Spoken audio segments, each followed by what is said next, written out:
Hello student, today we will discuss about radiodharmita, radioactivity, chapter number 14. Today we will discuss about radioactivity.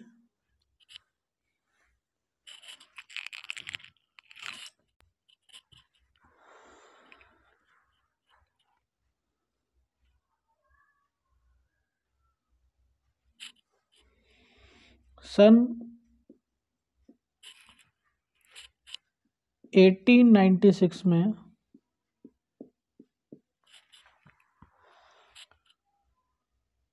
फ्रांसीसी वैज्ञानिक थे Henri Becquerel.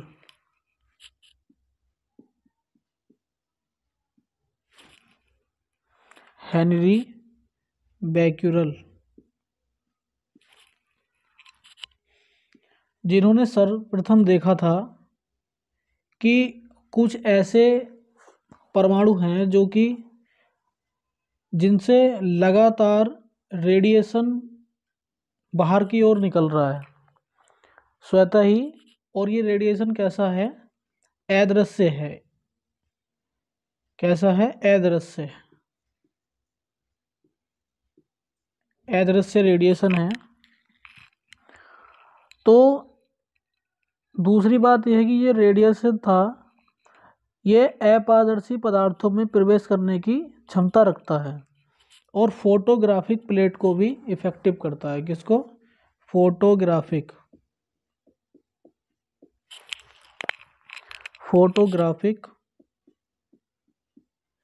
Plate को effect करता है या प्रभावित करता है।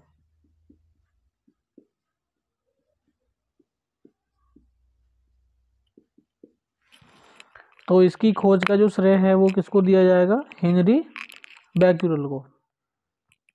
उसके बाद में अच्छा, ये रेडियोएक्टिव पदार्थ होते कौन कौन से हैं? वे पदार्थ जो लगातार स्पॉन्टेनियसली रेडिएशन का एमिशन करते हैं, उन पदार्थों को रेडियोएक्टिव पदार्थ कहते हैं। और ये जो प्रक्रिया है इसको रेडियो एक्टिविटी कहते हैं।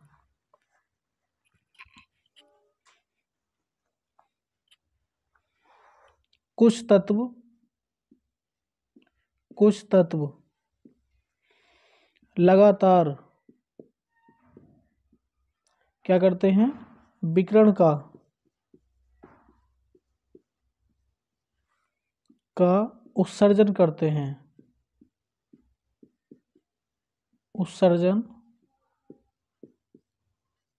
हैं।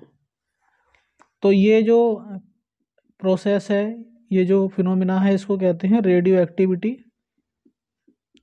रेडियोधर्मिता। और ये जो पदार्थ होते हैं ये होते हैं रेडियो एक्टिव पदार्थ, रेडियो एक्टिव तत्व। और रेडियो एक्टिव तत्व कौन कौन से होते हैं? जैसे यूरेनियम,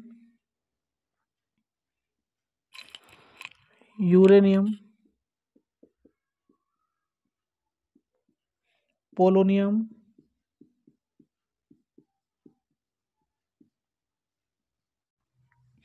आदि। और भी तत्व हैं, उनके बारे में भी आपको बताऊंगा। थोरियम है, एक्टीनियम है और पोलोनियम है जो मैंने लिख दिया है।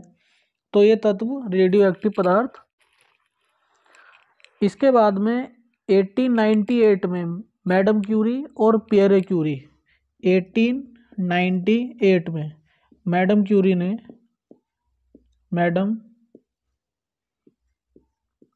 क्यूरी उन्होंने क्या किया? नए रेडियो एक्टिव तत्व का आविष्कार किया जिसे रेडियम कहते हैं। इन्होंने क्या खोजा? रेडियम की खोज की। और ये जो रेडियम था इसमें यूरेनियम की अपेक्षा लगभग 10 लाख गुनी अधिक रेडियो एक्टिवता थी। कैसी थी? लगभग यूरेनियम से 10 लाख गुना ज़्यादा रेडियो एक्टिव था ये। और उन्होंने लगभग 30 टन पिथ ब्लेडी से, जो कि एक प्रकार का कोलतार है, बड़े कठोर परिश्रम से रासायनिक विधियों द्वारा विभिन्न तत्वों को अलग करके केवल 2 मिलीग्राम रेडियम निकाला। कितना? 2 मिलीग्राम रेडियम। और इसकी खोज के लिए इनको 1903 में नोबेल पुरस्कार मिला। क्या मिला? नोबेल पुरस्कार मिला इनको। और मैडम क्यूरी एक ऐसे साइंटिस्ट हैं जिनको रेडियम की खोज के लिए मिला केमिस्ट्री में, और दूसरा नोबेल जो मिला इनको वो मिला रेडियो एक्टिविटी की खोज के लिए,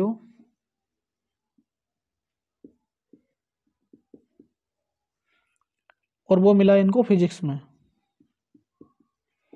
इनके अलावा एक साइंटिस्ट और हैं जॉन बार्डीन, उनको भी 2 बार नोबेल पुरस्कार मिल चुका है। लेकिन लेडीज़ में सिर्फ मैडम क्यूरी ऐसी लेडीज़ हैं, ऐसी साइंटिस्ट हैं जिन्हें 2 बार नोबेल।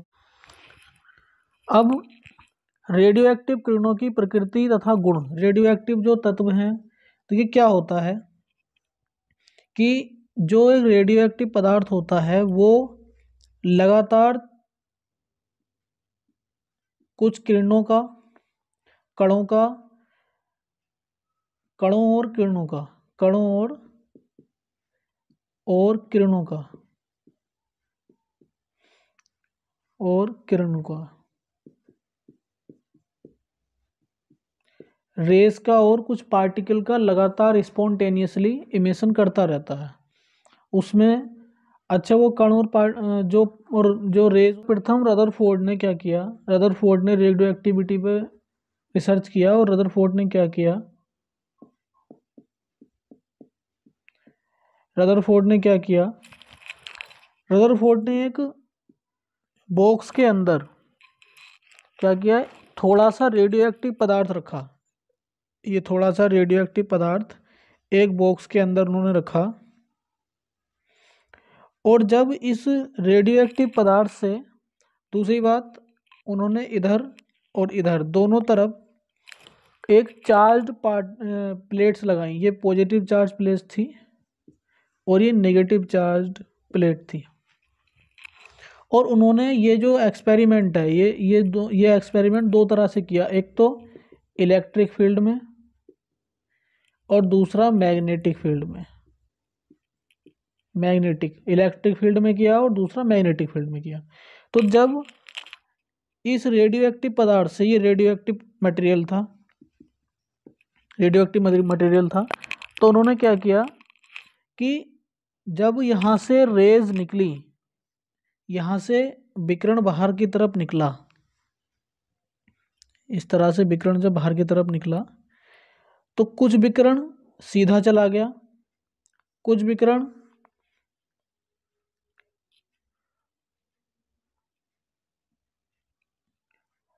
पॉजिटिव चार्ज प्लेट की ओर मूव कर गया, कुछ विकिरण सीधा चला गया और कुछ नेगेटिव चार्ज प्लेट की ओर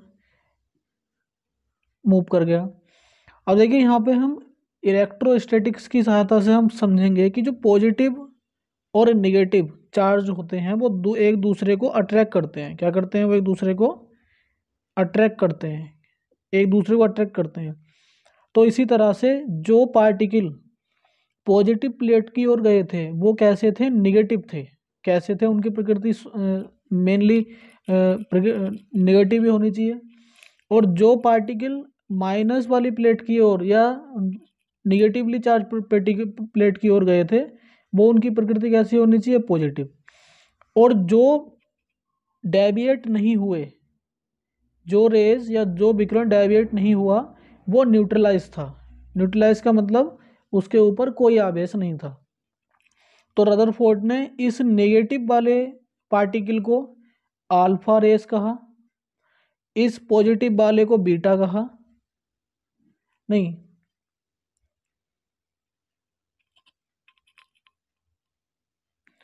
रदरफोर्ड ने इस पॉजिटिव वाले पार्टिकल को अल्फा कहा, इस नेगेटिव वाले को उन्होंने बीटा कहा, और जो रेज सीधी चली गई बिना डेविएट हुए उसको उन्होंने गामा बोला, इसको गामा बोला। अच्छा, इसी तरह से जब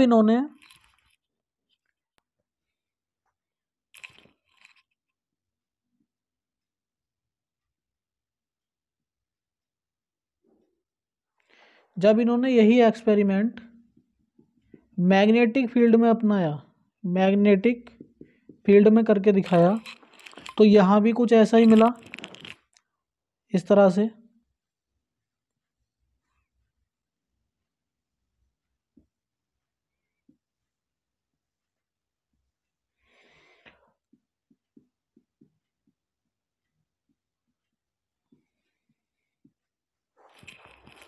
जब इन्होंने इस एक्सपेरिमेंट को मैग्नेटिक फील्ड में किया, तो मैग्नेटिक फील्ड में भी क्या हुआ, बीटा, अल्फा और गामा, जो गामा रेस थी वो क्या हुई, वो डायरेक्ट सीधी चली गई। बीटा और जो अल्फा कण थे उनमें क्या हुआ, वो क्योंकि देखो जब कोई मैग्नेटिक फील्ड में जब कोई चार्ज पार्टिकल क्या करता है, एंटर करता है, तो क्या होता है, वो उस पर एक डाइपोल मोमेंट वर्क करता है। तो वो क्या, उसकी वो किस तरह से, वो सर्कुलरली मोशन करने लगता है, तो ये मैग्नेटिक फील्ड में इफेक्ट होता है। अच्छा, वो पार्टिकल निगेटिव है और पॉजिटिव है, वो उसकी प्रकृति पर निर्भर करता है, डाइपोल मोमेंट, कि उसका डाइपोल मोमेंट किस तरह का होगा और उसकी शेप किस तरह की होगी। ठीक है। अच्छा, ये जो अल्फा और बीटा थे, जो रेस डेविएट हो गई उनको उन्होंने अल्फा और बीटा कहा, और जो विदाउट डेविएशन सीधे चले गए उनको उन्होंने गामा कहा। तो ये जो रेस थी, इन्होंने अपना अपना अपना अलग अलग इफेक्ट शो किया। अब देखिए, मैं दो बात मिली, एक तो अल्फा, एक बीटा और एक गामा। तो अल्फा जो पार्टिकल है, अल्फा कण धनावेशित है। कैसा है, धनावेशित, पॉजिटिवली चार्ज है। बीटा, उसको हम इलेक्ट्रॉन भी, नॉर्मली इलेक्ट्रॉन कह सकते हैं, और ये कैसा है, ऋणावेशित है, ऋणावेशित है, निगेटिव है। और ये गामा जो है ये न्यूट्रलाइज है, ये क्या है, अनावेशित है, अनावेशित है। ठीक है, तो ये इस पर कोई चार्ज नहीं है, ये बिल्कुल न्यूट्रलाइज है। अब अल्फा, जो बीटा कण थे वो अल्फा कण की तुलना में अधिक विक्षेपित हुए। जो बीटा कण थे वो अल्फा कण की तुलना में अधिक विक्षेपित हुए, क्योंकि जब मैग्नेटिक फील्ड की ओर या इलेक्ट्रिक फील्ड की ओर जो पॉजिटिवली चार्ज प्लेट थी उसकी ओर बीटा कण ज़्यादा डेविएट हुए, इस कारण ये पता चलता है जो अल्फा कण है, अल्फा कण है वो क्या है, बीटा कण से, बीटा कण से अधिक क्या है, भारी है। अधिक, अधिक का मतलब है बहुत अधिक, बहुत अधिक भारी है, बहुत अधिक भारी है। क्योंकि डेविएशन से पता चला कि बीटा कण जो है वो ज़्यादा डेविएट हुआ और अल्फा कण जो है वो कम डेविएट हुआ। इससे पता चला कि जो बीटा कण, अल्फा कण है वो बीटा कण से भारी है।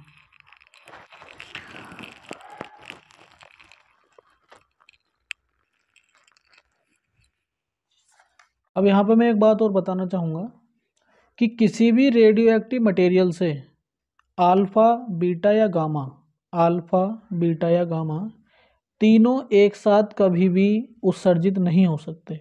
अब आप यहाँ पे बोलेंगे कि यहाँ पे जो एक्सपेरिमेंट रदरफोर्ड ने किया तो वो कैसे कर लिया। देखिए, जब किसी भी रेडियो एक्टिव पदार्थ से रेडिएशन का इमिशन होता है, रेडिएशन निकलती है, तो हो सकता है कि जो अल्फा कण है, और दूसरी बात यह है जो मटेरियल होता है उसमें एक नाभिक नहीं होता, उसमें बहुत ज़्यादा मात्रा में नाभिक उपस्थित होते हैं। तो हो उसमें कुछ नाभिकों से अल्फा पार्टिकल भी इमिशन होता है और कुछ से बीटा भी होता है। और दूसरा एक एक देखो, एक तो पॉसिबिलिटी ये हो गई कि नाभिक बहुत अधिक होते हैं, नाभिक जो होते हैं, नाभिक बहुत अधिक होते हैं, बहुत अधिक होते हैं। तो इसके कारण क्या होता है कि किसी से अल्फा भी उत्सर्जित होगा और किसी से बीटा भी उत्सर्जित होगा। लेकिन और दूसरी पॉसिबिलिटी ये है कि अल्फा हो सकता है बीटा में चेंज हो जाए, या बीटा हो सकता है अल्फा में चेंज हो जाए। तो ये भी पॉसिबिलिटी एक बनती है। तो इस कारण से हम बोल सकते हैं कि एक मटेरियल से तो तीनों का इमिशन एक ही टाइम पर हो सकता है, लेकिन किसी सिंगल नाभिक से इमिशन जो है अल्फा बीटा या गामा का सिर्फ एक प्रकार की ही रेडिएशन का इमिशन वन टाइम होगा, और वो टाइम क्या होगा, वो बहुत सूक्ष्म टाइम होगा, बहुत ही ज़्यादा कम टाइम होगा।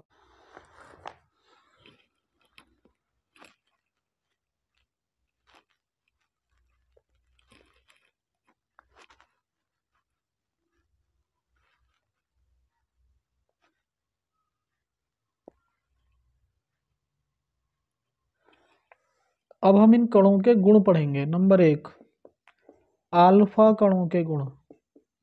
अल्फा कणों के गुण।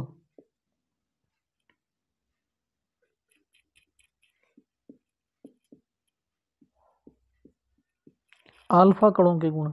सबसे पहली बात यह है, जो अल्फा जो पार्टिकल होता है, अल्फा पार्टिकल पर कितना, देखो अल्फा पार्टिकल जो होता है उस पर जो चार्ज होता है वो 2e होता है, मतलब प्रोटॉन का दुगना चार्ज होता है उसके ऊपर।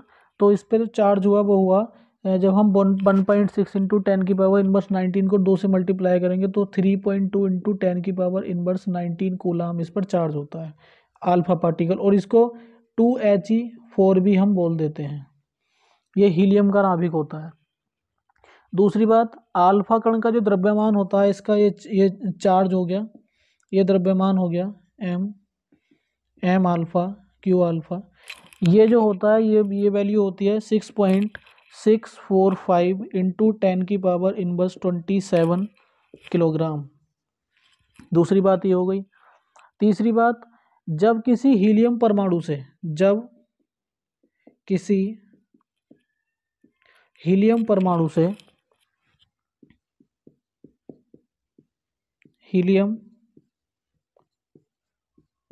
से दो इलेक्ट्रॉन बाहर निकल जाते हैं, दो इलेक्ट्रॉन बाहर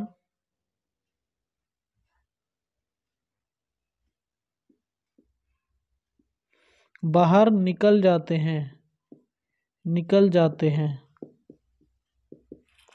बाहर निकल जाते हैं, तो क्या होता है, जब तो हीलियम का नाभिक बचता है जिस पर दो इलेक्ट्रॉनों के समान क्या होता है, पॉजिटिव चार्ज होता है। तब क्या बचता है, हीलियम का नाभिक बचता है। हीलियम का नाभिक, हीलियम का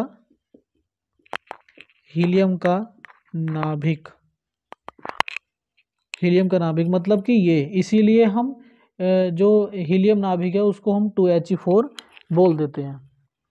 ठीक है। और इस हीलियम नाभिक का जो द्रव्यमान होगा, इस हीलियम नाभिक का दो इलेक्ट्रॉन निकलने के बाद हीलियम नाभिक का जो द्रव्यमान होगा वो किसके बराबर होगा, वो अल्फा पार्टिकल के द्रव्यमान के बराबर ही होगा, इसलिए हम इसको यही कंसीडर कर देते हैं। अल्फा कण वैद्युत चुंबकीय क्षेत्र में विक्षेपित होते हैं तथा विक्षेप की दिशा से पता चलता है कि ये धनावेशित हैं या फिर ऋणावेशित है।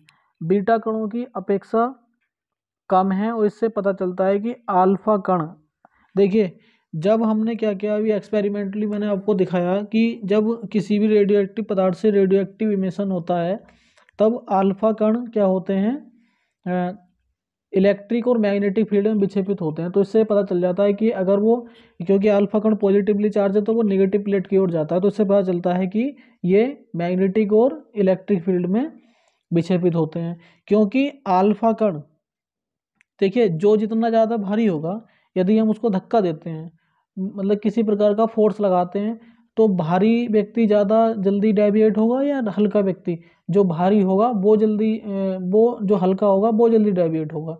लेकिन डेविएशन बीटा कण में जो था वो अल्फा कण के मुकाबले ज़्यादा था, तो इसलिए हम अल्फा कण जो है वो पहले ही बता चुका हूँ, वो बीटा कण से क्या है, भारी है।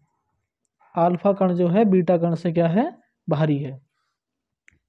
दूसरी बात, ये विक्षेपित होते हैं किसमें, मैग्नेटिक और इलेक्ट्रिक फील्ड में क्या होते हैं, विक्षेपित होते हैं, डेविएट हो जाते हैं। दूसरी बात, अल्फा कण का जो वेग है वो प्रकाश के वेग से कम होता है। अल्फा कण का जो वेलोसिटी ऑफ अल्फा कण है वो कैसा होता है, c से कम होता है, प्रकाश के वेग से कम होता है। लगभग कितना कम, लगभग 1/10, 10वें भाग से भी कम, 10वें भाग से भी कम, 10वें भाग से भी कम। इसको लिख सकते हैं be alpha equals to C/10। इस तरह कर लिख सकते हैं हम इसको, ठीक है।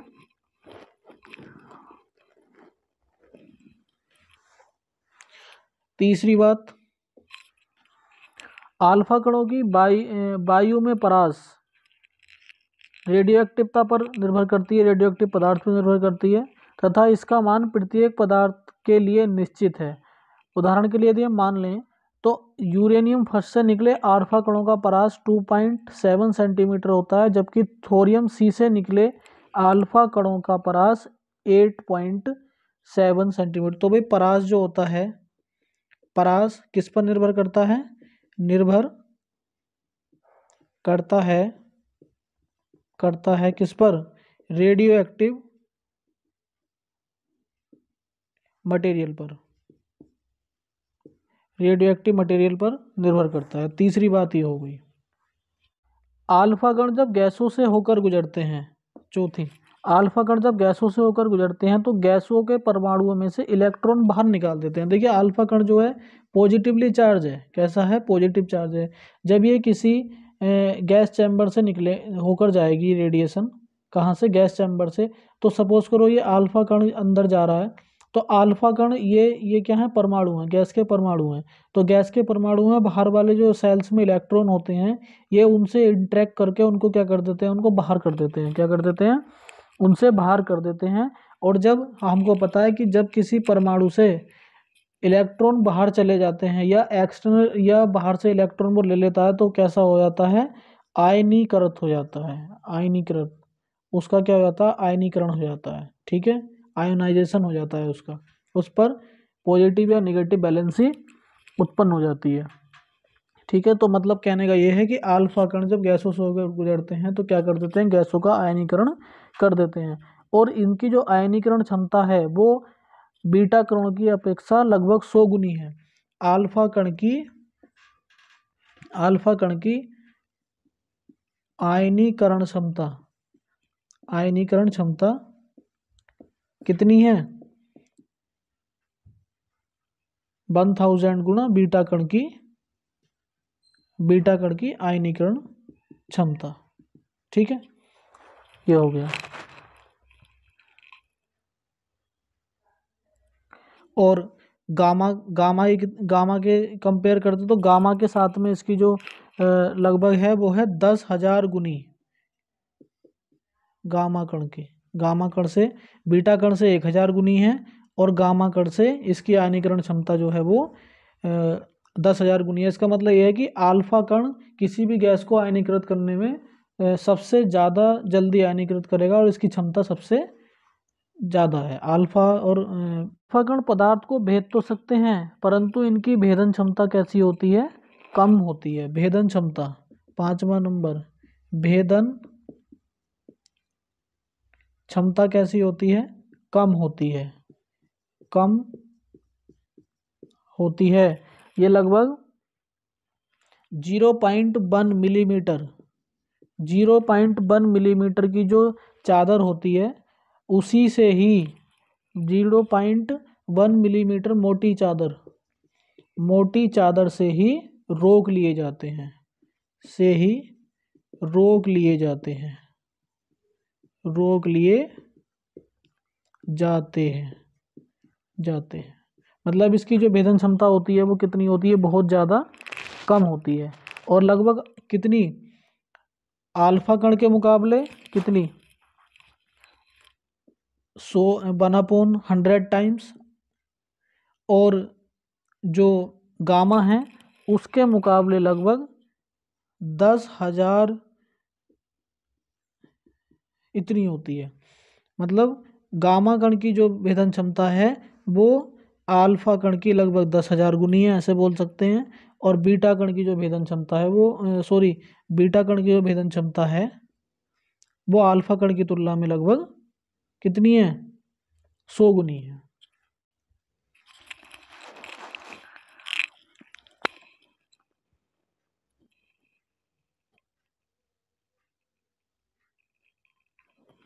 देखिए छठी बात है, फोटोग्राफिक प्लेट को अल्फा कण फोटोग्राफिक प्लेट को बहुत हल्का प्रभाव करते हैं, कैसा करते हैं, बहुत ही हल्का प्रभाव डालते हैं, किस पर, हल्का प्रभाव, प्रभावित करते हैं, को हल्का प्रभावित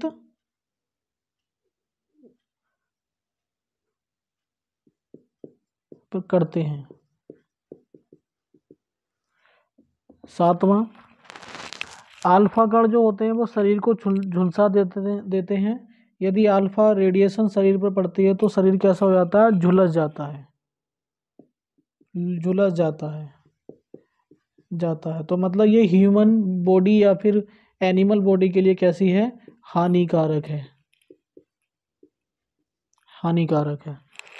और जो चौथी बात, आठवीं बात है, लास्ट बात है, यह है कि अल्फा कण कैसा करते हैं, यदि हम उसको अल्फा कण को रोकने पर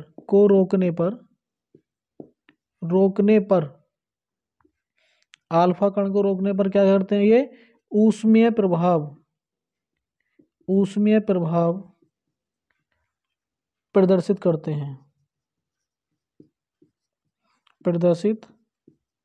हैं, मतलब हीटिंग इफेक्ट शो करते हैं जब हम इनको अल्फा रेडिएशन को रोकते हैं तब। अब दूसरा आता है बीटा कणों के गुण। ठीक है, बीटा कण मोस्टली इलेक्ट्रॉन ही होता है और इस पर जो चार्ज होता है क्यू बीटा 1.6 माइनस इंटू 10 की पावर इनवर्स 19 कूलाम होता है और इसका जो मास है वो मोस्टली इलेक्ट्रॉन के ही इक्वल होगा। और ये वास्तव में क्या है, ये तीव्र वेग से चलने वाले इलेक्ट्रॉन हैं। कैसे हैं, तीव्र वेग से चलने वाले इलेक्ट्रॉन है। नॉर्मली क्या है, जब दूसरी बात, ये इलेक्ट्रॉन तो हैं लेकिन ये कैसे हैं, ये कक्षीय इलेक्ट्रॉन नहीं है, बल्कि क्या है ये, बल्कि नाभिक से उत्सर्जित इलेक्ट्रॉन है। देखिए मैंने अभी आपको पहले वाली जो वीडियो थी उसमें बताया था, यदि किसी ने नहीं देखी हो देख लो। जो पहली वाली वीडियो थी उसमें मैंने बताया था कि नाभिक में इलेक्ट्रॉन नहीं होते और मैंने उसके लिए दिया था कि यदि नाभिक में इलेक्ट्रॉन हो तो उसकी जो एनर्जी 100 मेगा वोल्ट होनी चाहिए, लेकिन बीटा कण की कितनी होती है, 2 से 3 मेगा वोल्ट। तो इसका मतलब ये है कि जो बीटा कण है, बीटा कण का उत्सर्जन होता है, तो ये यहाँ पे ये ना समझें आप कि वहाँ पे तो ये बताया था कि इलेक्ट्रॉन नहीं होते नाभिक के अंदर, और यहाँ पे इलेक्ट्रॉन बता दी कि इलेक्ट्रॉन का उत्सर्जन होता है। नहीं, इस इलेक्ट्रॉन का उत्सर्जन नहीं होता। यहाँ पर क्या है, ये तीव्र वेग से चलने वाले इलेक्ट्रॉन है। कौन, अल्फा कण। कौन है, अल्फा कण जो है तीव्र वेग से चलने वाले इलेक्ट्रॉन है, और बीटा कण जो है तेज वेग से चलने वाले इलेक्ट्रॉन है। लेकिन इनका क्या होता है, इनका इमिशन बीटा रेस के रूप में होता है। ओके,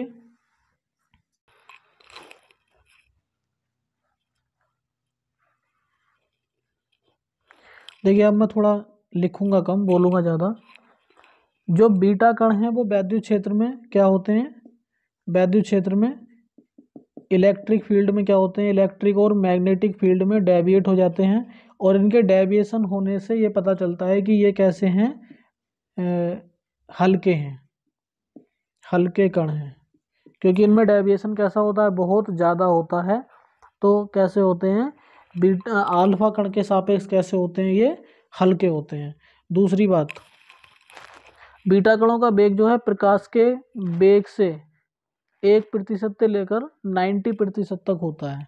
मतलब इसका जो वेग है वो जो प्रकाश के वेग से 1% से लेकर 90% होता है। केवल बेग में ही बीटा कण कैथोड किरणों से भिन्न होते हैं।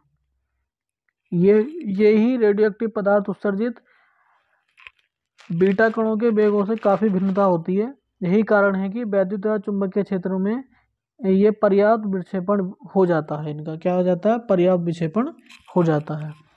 तीसरी बात, बीटा कणों का बेग प्रकाश के बेग की कोटि का होता है। बीटा कणों का बेग क्या होता है? प्रकाश के बेग की कोटि का। कोटि मतलब है कि 10⁸ मीटर पर सेकंड के बेग का होता है। ठीक है, क्योंकि c की वैल्यू कितनी होती है? 3 × 10⁸ मीटर पर सेकंड होती है। ओके, तो बीटा कण का जो ब्राह्म द्रव्यमान है, यदि उसको m0 मान लें और यदि b वेग से वो चल रहा हो, और उस अवस्था में देखिए, यदि बीटा कण का ब्राह्म द्रव्यमान कितना? m0 हो, और जब वो b वेलोसिटी से मूव कर रहा हो तब उसका वेग क्या हो? m हो। क्या हो? m हो। तो आइंस्टाइन के रिलेटिविस्टिक इक्वेशन के अकॉर्डिंग जो इसका किसके फॉर्म में, जब वो b वेलोसिटी से मूव कर रहा होगा तब उसका जो मास होगा वो होगा m0/1 - b²/c²। ठीक है, तो मतलब कहने का ये है कि बीटा कण की जो वेलोसिटी है वो अप्रोक्स c के समथिंग ही आएगी। देखिए, बात करते हैं परास की। परास मतलब रेंज। रेंज में क्या हुआ, जब जैसे हमने अल्फा पार्टिकल के लिए बताया कि उसकी रेंज रेडियोएक्टिव पदार्थ पर निर्भर करती है, लेकिन बीटा कणों का परास कैसा होता है? निश्चित नहीं होता। निश्चित नहीं होता। अगली बात, बीटा कण जो होते हैं वो गैस को आयनीकरण करते हैं। नहीं होता। गैसों को क्या करते हैं? गैसों को आयनीकृत करते हैं।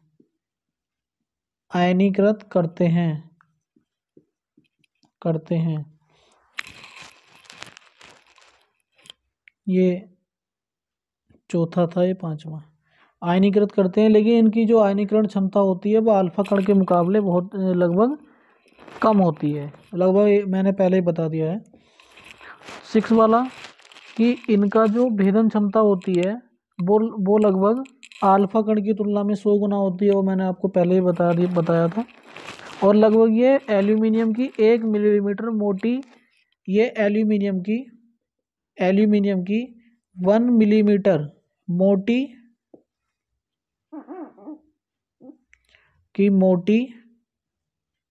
चादर से गुजर जाते हैं।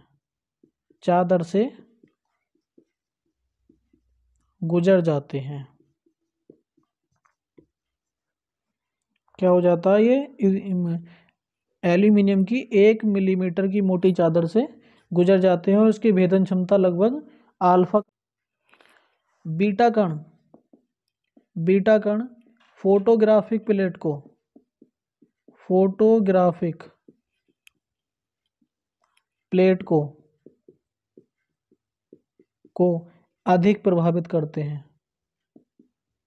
अधिक प्रभावित करते हैं।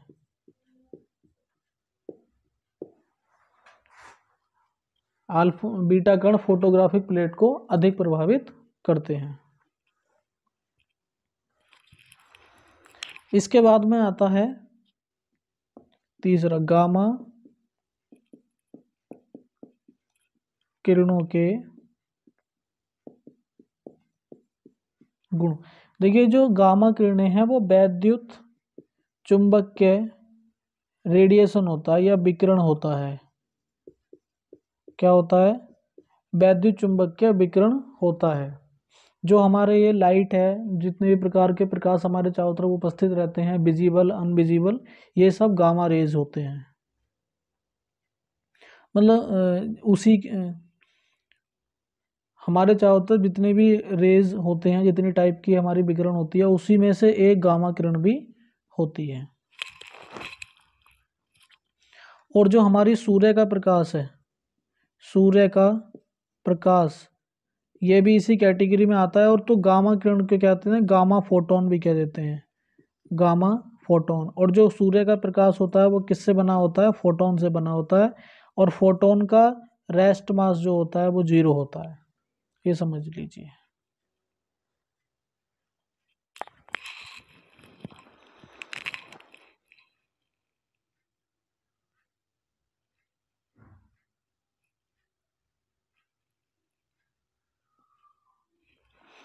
देखिए, गामा किरण की जो ऊर्जा होती है, गामा फोटोनों की ऊर्जा जो होती है, ऊर्जा ऊर्जा एनर्जी, गामा गामा फोटोन की जो ऊर्जा होती है वो लगभग मिलियन वोल्ट की कोटि की होती है।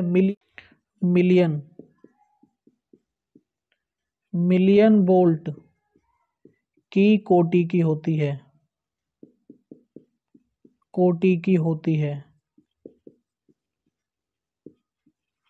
और इसकी जो तरंग दैर्ध्य होती है, वेवलेंथ, गामा, वो बहुत छोटी होती है। कैसी होती है, छोटी होती है। ठीक है, यदि हम इसकी रेडियस निकाल लें तो क्या करेंगे, उदाहरण के लिए 1 मेगावाट के लिए क्या होता है, इसको यदि लिखेंगे तो 10⁻6 इलेक्ट्रॉन वोल्ट होता है। और यदि हम गामा फोटोन की तरंग दैर्ध्य अगर निकालें तो लैम्डा इक्वस टू,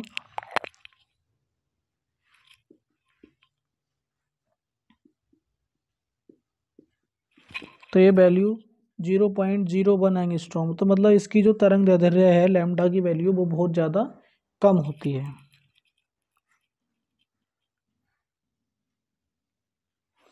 और ये लगभग एक्स, ये जो गामा है वो एक्स किरणों की तुलना में, एक्स किरणों की तुलना में लगभग क्या होता है, 100वां भाग है। किस, क्या है, 100वां भाग, 100वां भाग है।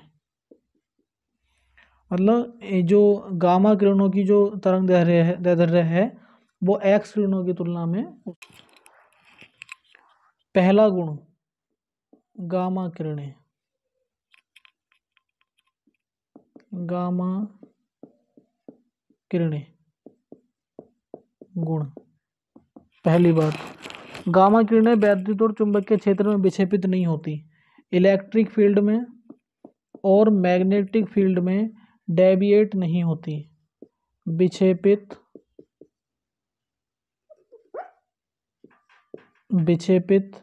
नहीं होती। इसका कारण ये है कि ये न्यूट्रलाइज होती हैं और इन पर इलेक्ट्रिक और मैग्नेटिक फील्ड का कोई भी प्रभाव नहीं पड़ता। दूसरी बात, जो गामा किरणें होती हैं वो गामा फोटोन है। क्या है, गामा फोटोन। और जो फोटोन की वेलोसिटी होती है वो कितनी होती है, सी के, मतलब प्रकाश के वेग के बराबर, के वेग के बराबर। क्योंकि जो प्रकाश है वो गामा फोटोन से ही बना होता है, तो इसकी भी जो वेलोसिटी हो गई वो कितनी हो गई, गामा फोटोन के। तीसरी बात,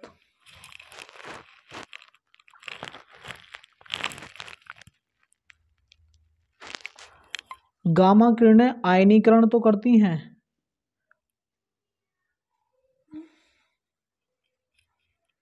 तीसरी बात, गामा किरणें आयनीकरण करती हैं, आयनीकरण करती हैं, लेकिन इनकी आयनीकरण क्षमता जो होती है अल्फा और बीटा की तुलना में, बीटा की तुलना में कैसी होती है, कम होती है, कम होती है। क्या, आयनीकरण क्षमता, आयनीकरण क्षमता कैसी होती है इसकी, बीटा और अल्फा की तुलना में बहुत ज़्यादा कम होती है।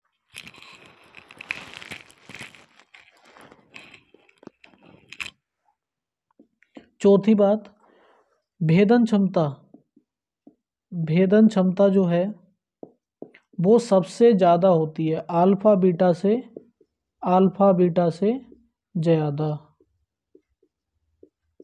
ठीक है। और इससे क्या होता है, लगभग ये लोहे की 30 सेंटीमीटर मोटी चादर को भेद कर निकल जाती हैं। 30 सेंटीमीटर मोटी चादर, मोटी चादर किसकी, लोहे की, इतनी मोटी चादर को भी ये भेद देती हैं। पांचवा, गामा किरणें प्रदीप्त उत्पन्न करती हैं। देखिए मैंने ये बताया जो लाइट रेज होती हैं वो गामा फोटोन होते हैं और उसके कारण क्या होता है, रोशनी उत्पन्न होती है। तो क्या होते हैं, प्रदीप्त उत्पन्न करती हैं, लाइट ब्राइटनेस, ब्राइटनेस को क्या करती हैं, उत्पन्न करती हैं। छठी बात, ये फोटोग्राफिक प्लेट को अधिक प्रभावित करती हैं, फोटोग्राफिक प्लेट को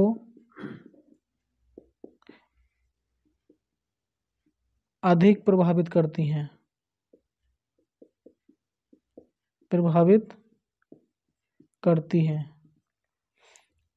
सातवीं बात,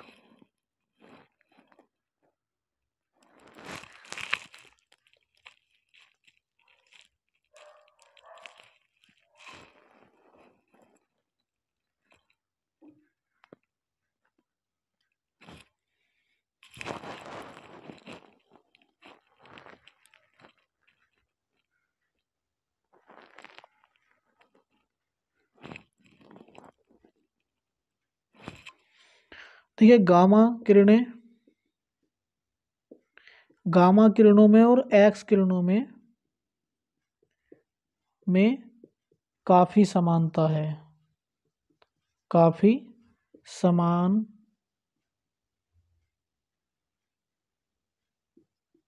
समानता है। गामा किरणें और एक्स किरणें, उनकी उत्पत्ति परमाणु के एक ऊर्जा स्तर से दूसरे ऊर्जा स्तर में जाने पर होती है। जैसे कि मैंने पहली वीडियो में बताया था कि जब कोई इलेक्ट्रॉन बाहर से एनर्जी लेकर अपर हायर एनर्जी स्टेट में जाता है, उसके बाद जब वापस अपनी इनिशियल स्टेट में आता है तो गामा फोटोन उत्सर्जित करता है। तो ऐसे तो गामा फोटोन, गामा रेस की उत्पत्ति होती है और इसी तरह से एक्स रेस की उत्पत्ति होती है। और सबसे लास्ट इम्पोर्टेंट बात, जो सबसे इम्पोर्टेंट है,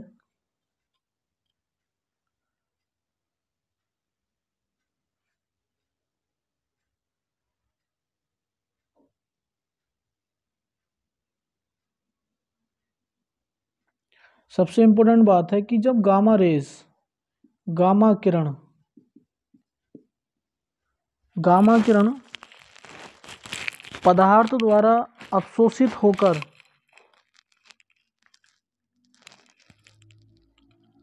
युग्म उत्पादन को, गामा किरण पदार्थ के द्वारा, पदार्थों के द्वारा अवशोषित होकर, पदार्थों के द्वारा अवशोषित होकर क्या करती हैं, पेयर प्रोडक्शन, पेयर, पेयर का मतलब होता है दो और प्रोडक्शन का मतलब होता है उत्पन्न होना, की घटना को, की घटना को उत्पन्न करती हैं, उत्पन्न करती हैं। ठीक है। और इसमें क्या होता है कि जब गामा फोटोन, सपोज करो ये कोई नाभिक है, ये कोई नाभिक है, और जब ये गामा फोटोन इस नाभिक से टकराता है तो क्या होता है, एक तो इलेक्ट्रॉन की उत्पत्ति होती है और एक पॉजिट्रॉन की उत्पत्ति होती है। किसकी, पॉजिट्रॉन, और ये इलेक्ट्रॉन, एक पॉजिट्रॉन एक इलेक्ट्रॉन। तो हम यहाँ पर ऐसे लिख सकते हैं इस रिएक्शन को, H nu gamma equals to, और ये घटना क्या कहलाती है, ये घटना होती है पेयर प्रोडक्शन का प्रोसेस, पेयर प्रोडक्शन की जब कोई गामा रेस कहाँ किसी नाभिक से टकराती है न्यूक्लियस से,